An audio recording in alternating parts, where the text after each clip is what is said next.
good evening, ladies and gentlemen. Today, I'm Mrs. Kirtika Malik, coming here to present my views on the education system. I have been in the education system from 20 years now. It has been 20 years. 20 years of PTMs, 20 years of curious minds, 20 years of lesson plans, and the laughter, occasional laughter explosion in the class.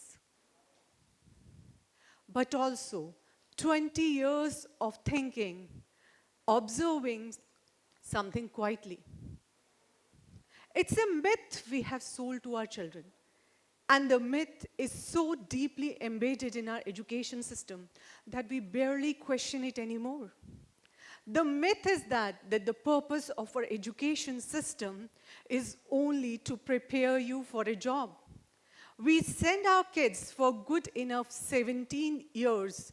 They get up right in the morning, not to understand themselves better, not to understand the world better, but only to acquire a job, become employable. In my 20 years, I have realized this, that school appears to be a very long, stressful period of pre-interview. We are preparing them for a version of world that may not even exist today when they step into it. We are not preparing them for jobs. We are preparing them for titles. We often ask them, what is it you want to become? And we get and accept the answers only as job titles. IAS officer, doctor, teacher, techie. According to the World Economic Forum, 65% of the jobs haven't been invented for the children who are entering the primary education today. According to the Dell Technologies, 85% of the jobs in 2030 haven't been invented as yet. We are preparing them for predictability, whereas the world demands adaptability.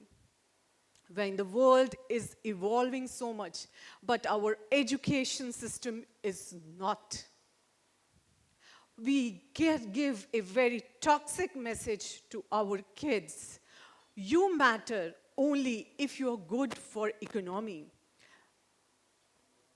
And it has grave consequences on the youth.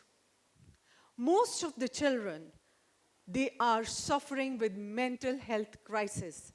Anxiety and depression are skyrocketing in the schools.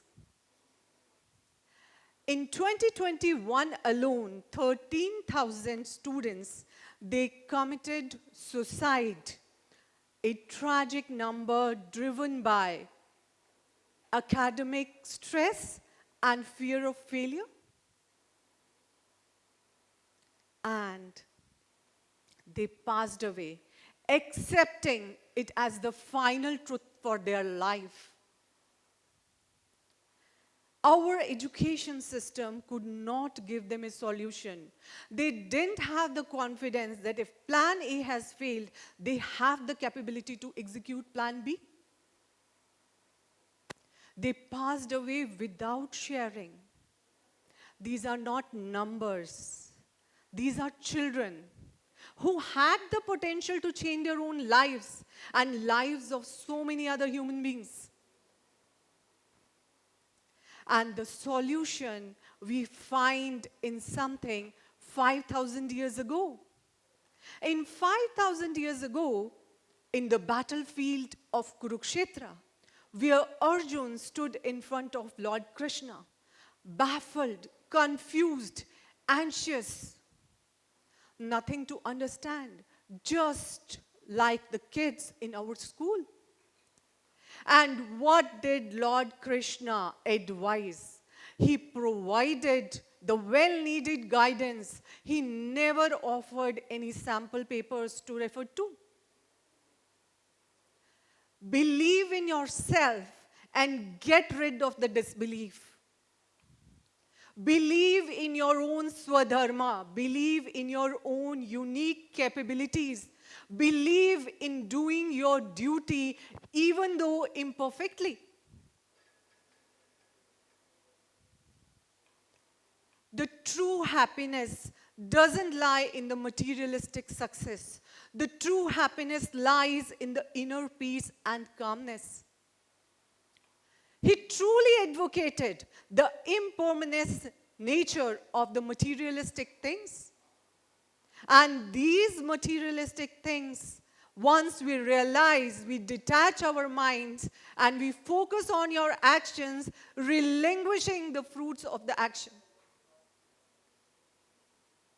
Such a mind which is unattached, free from all desires, is capable of mastering anything. Such a mind can easily clear all the obstacles of life.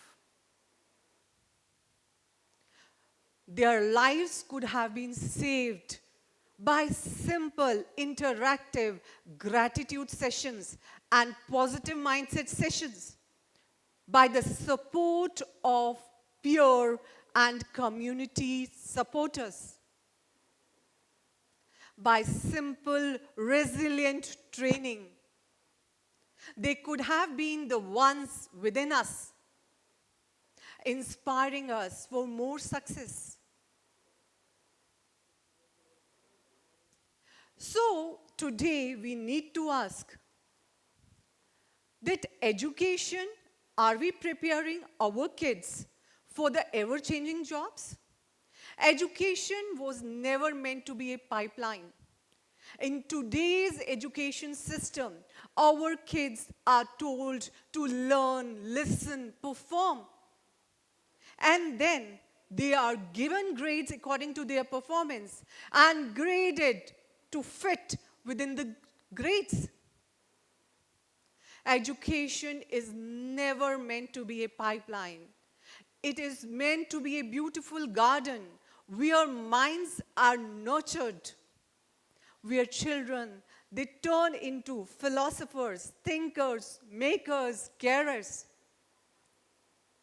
In a world where AI can automate the entire industries, where AI can write code for anything you desire, what is more desirable is the humanistic skills. Whether it is empathy, whether it is creativity, whether it is imagination, whether it's emotional intelligence, these are all the need of the hour. But ironically, all of these are pushed aside just for the sake of some syllabus completion. In my 20 years career, I don't remember the kids, the children who topped the board examination.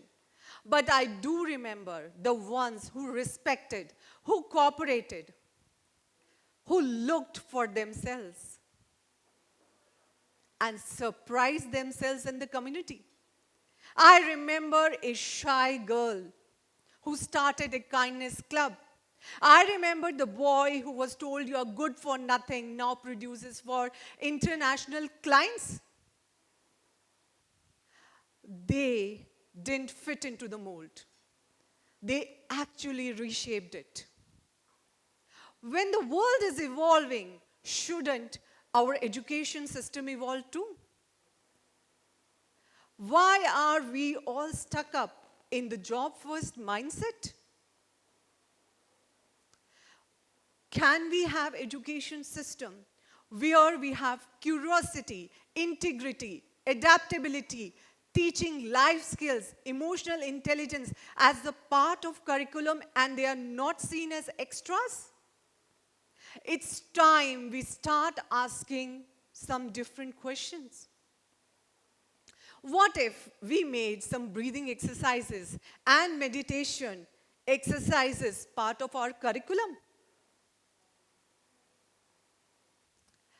No one requires today that whether your child can solve the algebra problem. What is required today is that education should empower, not merely employ. what is required today, that can our students lead with compassion? Can our students convert the failures in their life, face them with courage, hard work, and discipline, and change them into success? So it's not time that we require the urgent answers, but at least we should start beginning the conversation. We cannot simply prepare our kids for certain tasks because future is ever evolving.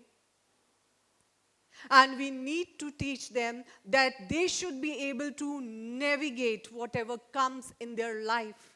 That confidence, that positive mindset is required in today's education system.